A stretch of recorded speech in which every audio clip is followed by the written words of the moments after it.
it. And I believe Kobe Bryant has had the first and the last laugh here.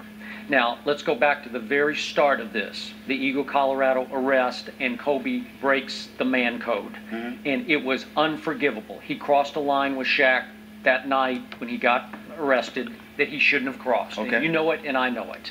But after that, they had this powwow, the team meeting, and they all agreed, let's keep it in here. I still have no problem with anything Kobe did from there on, because he stood up to Shaq. He did go do a Jim Gray interview, which infuriated Shaq, as you read. But that violated the truth that they had struck with their coaches. By the way, Skip, that wasn't even an interview. He called Jim. He Okay, called Jim Gray and gave it to him. No, it wasn't an interview. He called them and said, quote me, and said what he said. You know why? So you don't have a problem with that, Because he was defiant.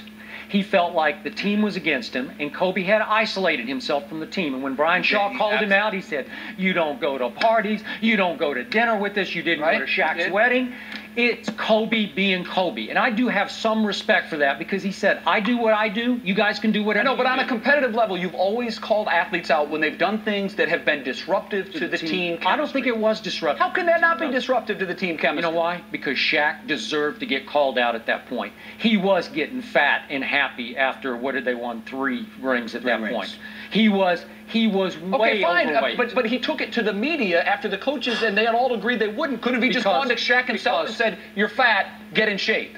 Kobe stood up to Shaq behind closed doors, and you can validate that, correct? I can validate that. And here's the thing. It gets so much tricky, and Skip's not wrong about anything he said. In all seriousness, he's not wrong. But what I would tell you is that where Kobe went wrong, when, you know, which by the way, he's never acknowledged he broke that code or whatever the case may be, the problem with it is that, if you recall, that happened in the summer. Yeah. And then you still come out with the statement, and that's what makes him wrong. Because if you knew you did this, or you knew that Shaq thought you did this, and then you still get into a beef with him and say that, then you're wrong. But here's where it gets dicey. And my relationship with both players over the years comes into play here, which is makes it a very difficult subject for me to talk about, but I got to be real about it.